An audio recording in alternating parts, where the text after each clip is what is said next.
Hello and welcome to the I Am Woman project, where every week we have deep, thought-provoking and interesting conversations with thought leaders, change instigators, rule breakers and creative minds who think differently, sparking creativity and inspiration.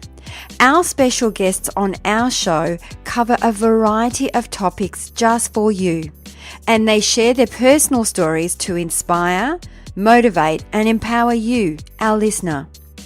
The I Am Woman podcast is produced for your enjoyment, and show notes are found at www.catherineplano.com.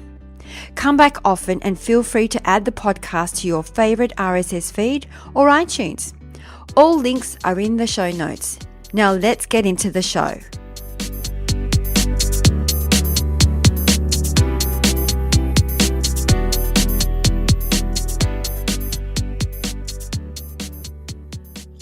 Hello and welcome. This is Julianne Black and you're listening to the I Am Woman project, the place where collaboration meets inspiration and possibility. It is my absolute pleasure to introduce you this morning to Niyc Pidgeon. I first met Niyc through a business accountability course that we're both doing and just fell in love with her energy and what she's been up to and what she's been achieving. And I really wanted her to share her beautiful story and her message with everyone on the show today. This will be a fascinating conversation as we deep dive into Niyc. Welcome, Niyc. Hello, thank you so much for having me. I've so been looking forward to this. Yeah, great. You're coming to us live from LA right now. Yes, that's right, from Los Angeles, bright and sunny. Terrific. All right, so Niyc Pidgeon is a positive psychologist and global success coach, Hay House author and 2015 Young Entrepreneur of the Year. She's spent the past 10 years helping women to overcome self-doubt so they can live their lives of joy, personal power, and unstoppable success. This has simultaneously opened Niyc up to her own journey of personal growth. Public speaking is a passion and a strength of hers, and she's delivered trainings and presented motivational talks and lectures for clients around the world, including in Los Angeles, London, Newcastle, Amsterdam, New Zealand, and Australia, amongst others. Her big mission is to help 1 million women change their lives using positive psychology by the year 2020. Wow, I love that. Sounds good, right? When I hear it back. It really does. Like, wow, a Hay House author, that's just new too, isn't it? Yeah, it was January of this year. So it's been a dream of mine for a while. So now it's a dream come true and I have to pinch myself sometimes. Absolutely. It's so exciting. I love the trajectory that you're on and just the help that you are giving everyone that is coming into your energy field as well. So what drives you? What's the best part of your job? I'd say for me, and I'm sure for you as well, helping people is the best bit and really helping people understand just what's possible for them. Mm-hmm. Working with women is so fulfilling for me and really helping people just to grow and to really understand that life doesn't have to be hard. And even when it is hard, that's all part of the learning journey. Just seeing women open up and really live with joy and live with that energy and live with that fulfillment just makes my life worthwhile. Yes, I totally connect with that on every level. And it is really great to be able to show people that there's another way of responding when life is hard. You can still be your best self. You don't have to change persona just because life is tough. I think when it's tough, it's like game on. It's like, this is a test. This is always a test. And this is the opportunity to, yes, allow your emotions to flow, but also pick yourself up, dust yourself off and just see what else is possible. Yes. There's the beautiful saying of, anyone can live a charmed life when things are going well, but the true character of you comes out when things are rough. and how you operate and how you allow yourself to process and deal with that. I really, really love that. So true. So what's and what benefit of hindsight would you have done differently in your life or career? So for me, I really believe that everything that we're gifted with in terms of experience and situations, it's all guided and it's all meant for us at exactly the right time. Whether you perceive at that particular time that it's good or bad, it's meant for us. I believe that looking back, we can connect the dots really powerfully, and that those experiences that, yes, maybe we wish we hadn't had, they've all been part of our learning and part of our growth. I'd say if I had to choose something, it would be that to be more patient and to spend more time planning and to not worry about getting things out there or launching as soon as possible, because you're always on your own time scale and you put the most pressure on yourself. I've learned that nobody else around you really knows what's going on looking from the outside in. So I would definitely have said, looking back over my business journey, certainly, I would have spent more time planning and getting things perfect before launching them. Yes. Once again, I resonate with that one on a very deep, intimate level. We'll just pause with that and let that one sink in, because I think it is really interesting, because we live in a time when everything is immediate and immediate gratification, and people playing on FOMO in people, fear of missing out. And I think you can get caught up in that. And I can always know that I'm playing to someone else's tune when my heart elevates too much, and I feel myself getting in my head and not being grounded. So it's kind of like I can feel like I'm out of my body and not grounded. So I need to come back and ground myself and then move forward differently and go, hang on a second. How do I want it to play out? What's my objective here, and what's my intention? I really love that, and I think we can definitely be guided by that. That what you mentioned there, it's like that going away from your baseline center line and going either really high or really low, and it's like the yo-yo effect. And I think that really makes complete sense the way that you described it, because when you feel like you have this urgency, it's almost like an anxiety, and it comes from a place of fear about, if I don't get this done now, then what might happen? Yes. And I think it does work the other way as well. Like, it is good to launch before you're ready, start before you're ready.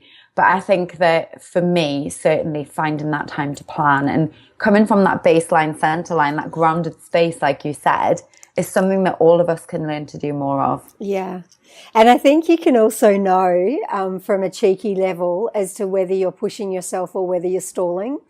And so there's that tapping into that honesty meter and going, okay, am I really procrastinating here, or am I actually on path? And I know that secretly you can always come up with the correct answer to that one. Checking in. Yeah. So what's the best piece of advice you've been given? I've been reflecting on this recently because it's come up as a teaching point within my community. And I think the best thing that I've ever been advised to do is to run my business under my own name.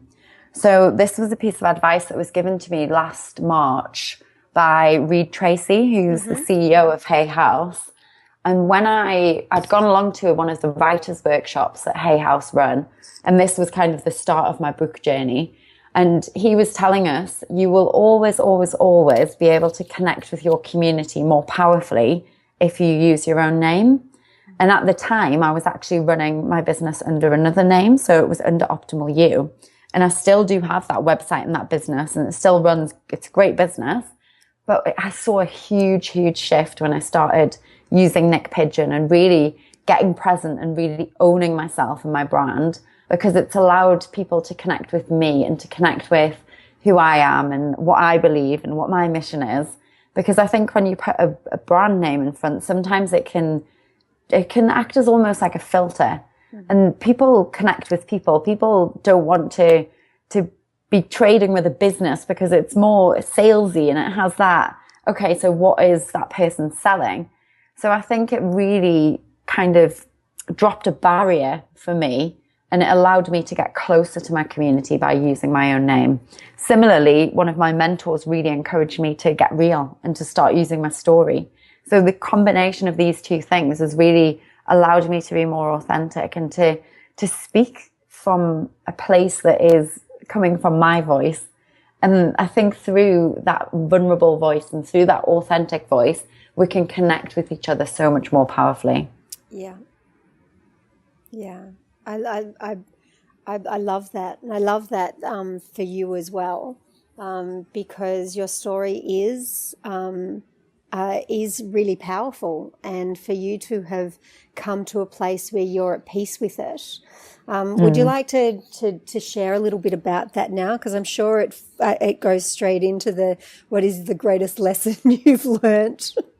Yeah, absolutely. So I think for me as a positive psychologist, I used to always think that I had to be positive throughout everything. Mm-hmm. And now when I speak, it seems that so much of what I talk about and so much of what I teach is based not just upon how you can be happy, but it's based upon where you can find that strength within yourself and how you can use the science of positive psychology to really start to understand that the bad times can actually be the best times when you look at what you've learned through them. Mm-hmm. So my story, I mean, it started when I see my story started when I was 12 years old, and I used to get bullied in school, and I got bullied so badly that at the age of 12, I actually attempted suicide. Now, looking back on this 12-year-old kid, it makes me sad that that ever had to happen, but it also helps me to understand some of the life choices that I've made and that real feeling of not feeling good enough and that feeling of really looking at how I can get validation from the outside. So I grew up being a person that really repressed anything bad, and through my career as a positive psychologist started to focus on only the good. Mm-hmm. And in 2014, these two pieces really consolidated, and I was faced with what I see as the most challenging year of my life. And I mean, I don't like to say it was the worst year of my life, because I believe that all of these things are meant for us, like I said. But it was definitely challenging because it just felt like I was falling down a cliff face and everything was going wrong. I knew that at some point there had to be a light at the end of the tunnel. And looking back, I'm super proud about everything that I went through in that period. It started with cutting my eye open with a contact lens and getting a flesh-eating amoeba in there. And it gave me a harsh lesson in the way that I'd been doing things, because I'd been pushing myself so hard. I'd been running a business that was running me into the ground. I'd been doing, and I hadn't been being. And this I see as like a gift from the universe that was so horrendous that it meant that I couldn't work at all. It meant that I couldn't run my business, and I had to take some time out, and I had to really care for myself. And I realized that my business wasn't going to fail if I took a little bit of time off. I realized that I did have support around me, and I really needed to start to look after myself better. And unfortunately, that wasn't the end of the lesson, because from this point, I developed exhaustion and adrenal fatigue, and I really struggled to get out of bed in the morning. I was in a place where I was feeling depressed. I was in a really destructive codependent relationship. And then my dad took ill, and he ended up going through a triple heart bypass and a heart valve replacement. At the same time, I remember I got sick with a chest infection. And as you can imagine, all of these things are piling up at this time. It's getting one thing after the other. And I'm thinking, goodness, when am I going to get a break here? Yes. And I remember having a chest infection that was so bad that I was struggling to get up. And I walked into my ensuite in my bedroom, and I had this flashback. And the flashback was to a time when I'd been locked in a car when I was on holiday in Spain, and I'd actually been raped. And from this period, everything just started to unravel. And I told my mentor, I told a few people in my life what I remembered and what I'd repressed, because I think some of these horrific traumatic experiences we repress and we don't face up to. Absolutely. And it had taken me a good few years to even process this, that it had happened. So I was advised to go into counselling, which I did. I really dove deep into my spiritual practice, and I asked for support and guidance where I felt that I could ask for support and guidance, which when you're dealing with something that is so scary, it's really difficult to talk about it, and it's really difficult to tell people about it. And I mean, this is the first time that I've spoken about it in an interview or on a podcast. And it's taken me a few years of even working through the counselling, doing the healing spiritually, and starting to speak about it in talks that I do and speaking about it to people that I know, to actually bring myself to the point that I've been able to let go of my fear around what people think of me and really focus on the message that I want to share with the world and how I can help other women. Yeah. Because it took for me to really go into a very, very dark place and a very difficult place where I was driving to my counselling meetings and I was in tears, and I felt like I had nothing to say. I couldn't express myself, to a point where I've managed to resolve all of that pain and really understand and really build a stronger version of myself as a result. So now I know, and I can see in any woman that comes to work with me, I can see their strength as well as their fears. And I know how strong the human spirit is, that when we're faced with adversities, just how much we can come out of them shining and thriving. So I'm actually grateful for all of the experiences that I've had, good and bad, in my life, because it's brought me to this point where I can help people in such a powerful way. Yes. Wow.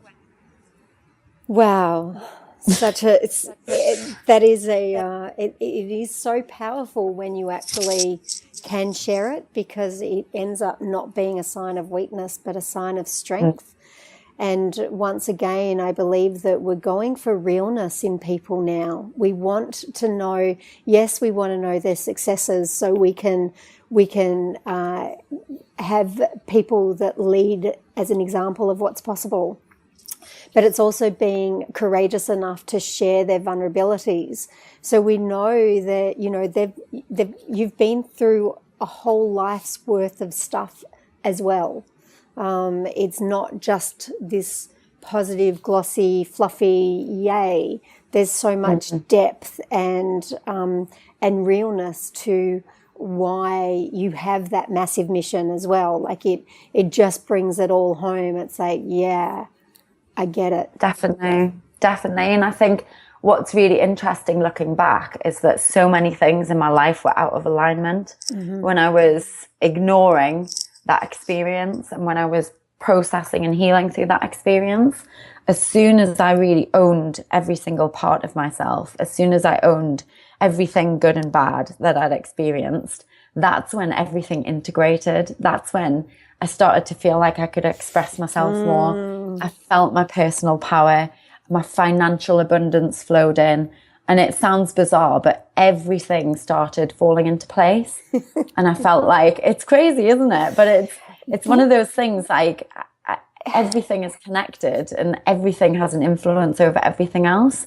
So yes. I fully believe that I wasn't ready for my super successful business journey until I'd actually processed all of that first. Yes. And it actually makes so much sense, because we want to, it's almost like, it's like, it's like we're on the top of a mountain, naked and beaming our essence to the world.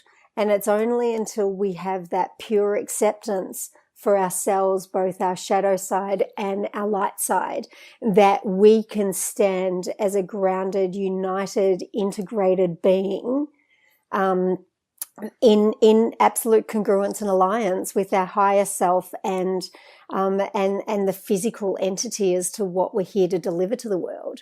And so it's, you know, I think that that's really powerful for everyone to know, that it's not when we hit rock bottom that things fall apart. It's when we hit rock bottom that we get the solid foundation we need. to actually start building and believing in ourselves and our strength and the mission that we are here to deliver to the world. You know, it almost feels, oddly enough, that there's a necessity of that. And it's once you have released the shame and the guilt around your own storyline, then you get to be the star of your own show and the star of your own movie, which is something that I'm very passionate about teaching. And it's not until you understand all the facets of the character and the scenes that you write yourself in and the plot twists and all of that it gives you that inner power that you can kind of look up to the universe and say, bring it on. I got this. Yes, completely. And I think it's like one step at a time. And once you've done it once, it's like anything, you can do it again. And it's just taking that first step and really owning it. I know the first time that I led a talk or spoke about what I'd experienced, it hung over me for about 2 months beforehand. And I was speaking with one of my coaches and he ended up shouting at me and saying, you're so selfish. Are you going to be this selfish that there's so many other people out there that need your help? And I knew that I was going to do the talk. I was never not going to do it. But in the run up to it and all of the emotions that go through you and you think, what are people going to think? How am I actually going to say the word? And then it comes to a point where you just do it and you realize it's not as big of a deal as you think it is because you build it up inside of yourself so much. And that's something that I would always encourage people to understand, that we have so many different perspectives on what is really going on, that it's valuable for us to take a step back and think about, okay, so if I look at this from a different perspective, or if I look at this from a broader perspective, what is possible with me sharing this, or what is possible with me really owning this part of myself and sharing it and delivering it so it has a purpose rather than hiding away from it. Focusing on the successful completion of the outcome and recognizing. I remember when I did a talk and it was the first time that I'd shared my story, especially in a positive way, and that meant that it was on stage in a very purposeful way, with intention, and I was beside myself like you were before I went on, and I was so humbled that I was actually celebrated for my story and not ridiculed or humiliated for it. And it changed. It had a cellular effect on me. I was never able to look at myself and my story the same way again, because there was so much love that poured onto that stage. And I didn't do it for the love or the adulation or the validation, but I was, and I think that's probably why it was so overwhelming, because it just came in without it being done for that purpose. And it was, wow, it was incredible. So that's amazing. Yeah. Wow. Okay. So I think that this is a really beautiful segue into what advice would you give your younger self?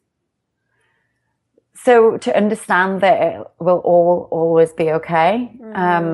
It's never the end. And even when it seems like the end, it's not. There's a couple of times in my life, and I know other people experience this as well, when you feel like everything's lost and you've got nowhere to go.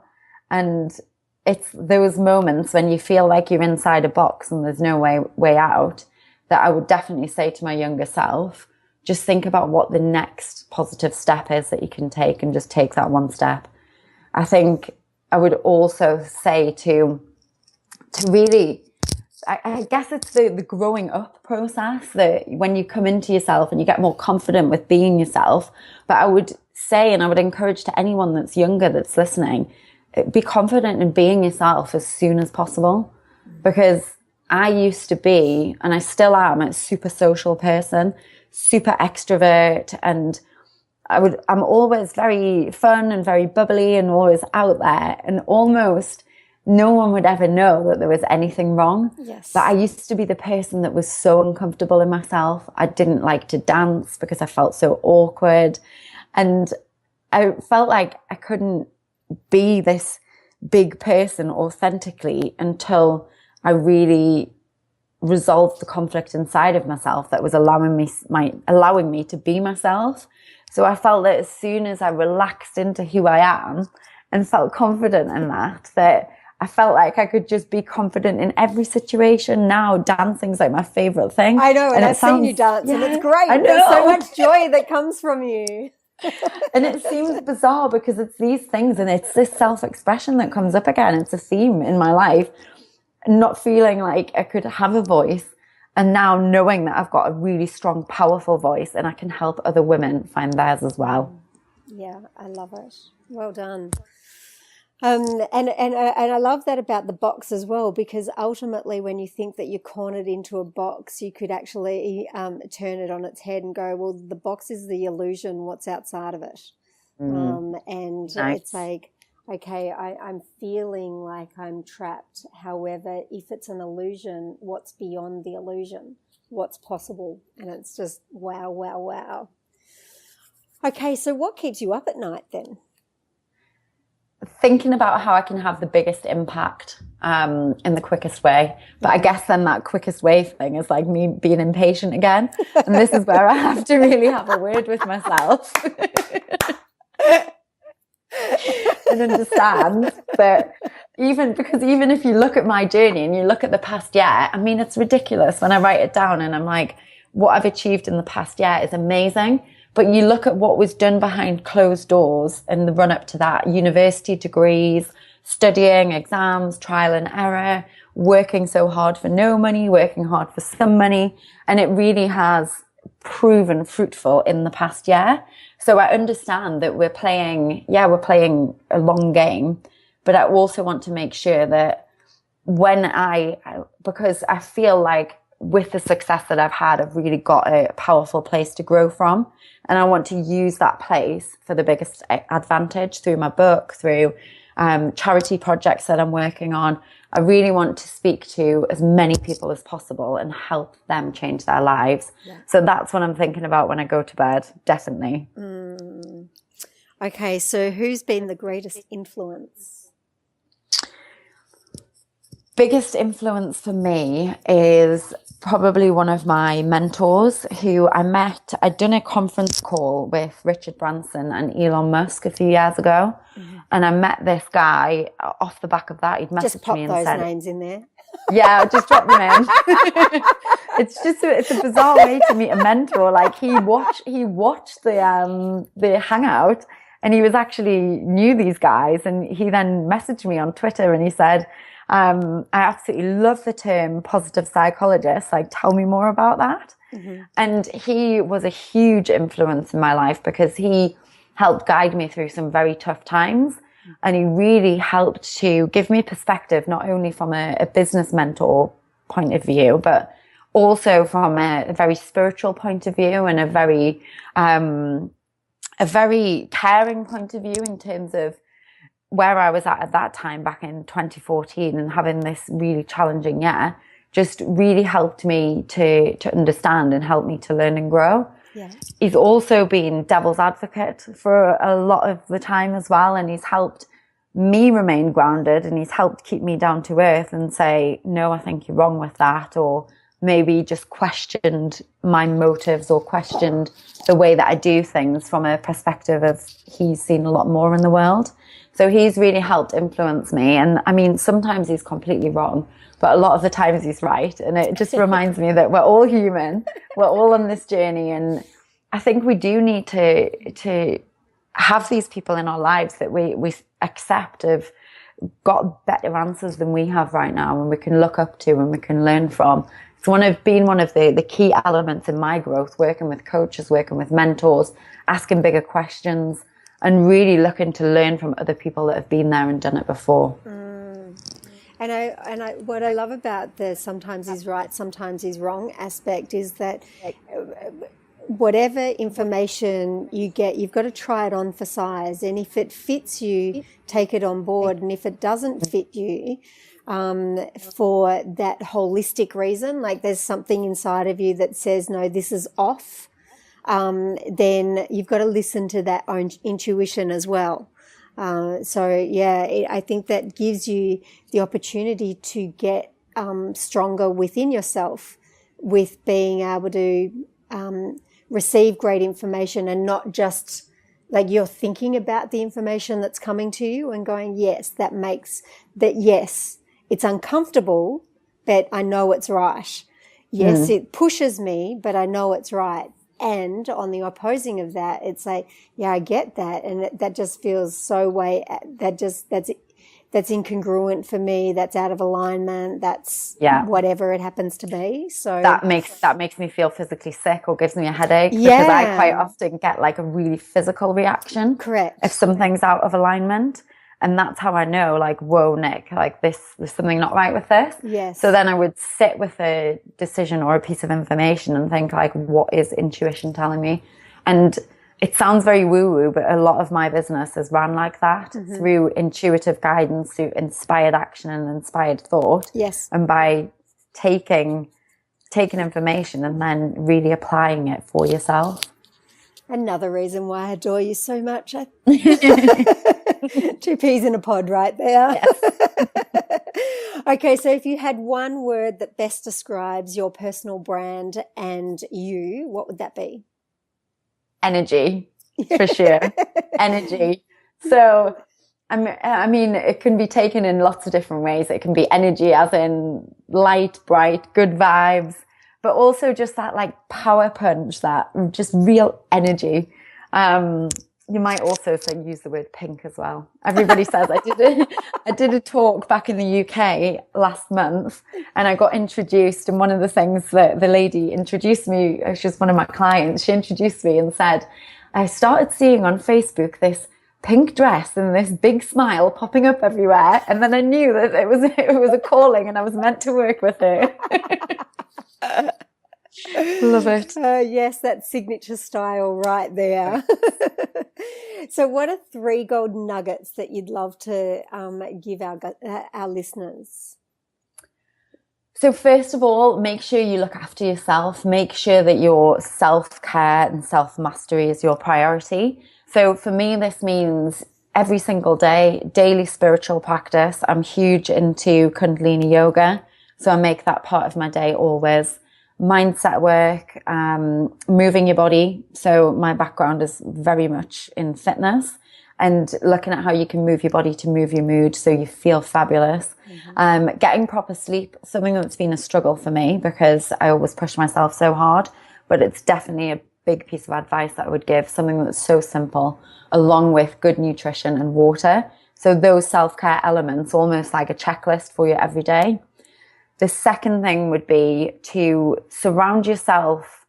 Don't just surround yourself with positive people, but really find your genius team. Find the people that are truly on a similar path with you, and they're willing to and intentional about growing at the same speed as you. Because I fully believe that through collaboration and co-creation, we can create so much more than if we tried to do it on our own. And then number 3 would be prepared and allow yourself to fail. Be prepared and own those failures. Really understand that your failures are stepping stones to your future success. Particularly love the phrase genius team. That's just awesome. And self-care is massive. It really falls in alignment with that story that you shared with the contact lens. It's like what I realized that was self-care, and I was like, wow, what a powerful insight that is. You know, if we're falling over or we're knocking ourselves or we're cutting ourselves or things like that, it's like, whoa, hang on a second. Let's breathe here. Let's pull the pace off.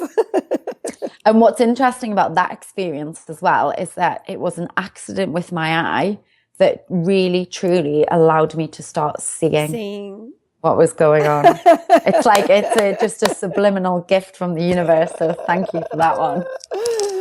Oh, yes. So what does the future storyline for Niyc Pidgeon look, sound and feel like in one sentence? Oh, so I'm very excited for my book launch. I think infinite possibilities are on their way for you and I and everyone. And I think for me, what's going to be integral to my journey is just staying true to my purpose and mission and really making this 1 million women happen, helping 1 million women change their lives.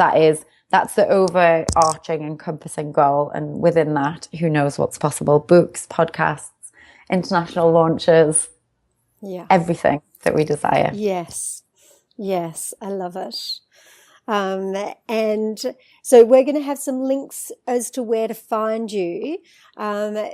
Share with us what your website and some of your social media handles are.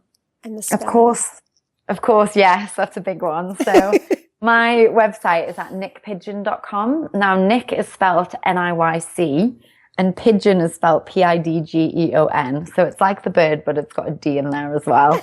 So nicpidgeon.com for my website. And then my Facebook's the same. Instagram and Snapchat and Twitter are at nicpidge. So a little bit shorter. So I'm really active on social media and website. Everything's up there for you to see as well. So enjoy. Amazing. Thank you so much for joining us today. What an honor it has been to talk with you on a lot deeper level and just hear the wisdom and your insights and your mission as well. I love it. You are so welcome. Thank you so much as well. This is Julianne Black for the I Am Woman Project. Keep smiling and be brilliant now. That brings us to the end of another episode. I hope you enjoyed the show, as it is my mission to reach out and inspire as many individuals like you. And one of the best ways to help us achieve this goal is by giving us a good review on iTunes. It's easy and it only takes about 10 seconds. If you have any questions or special guests that you would like to hear from, please send us an email to support@catherineplano.com.au and we will get right back to you. You can also follow us on Instagram, Twitter or Facebook at Catherine Plano. That's it for now. Thanks for listening. Until next week, please take care.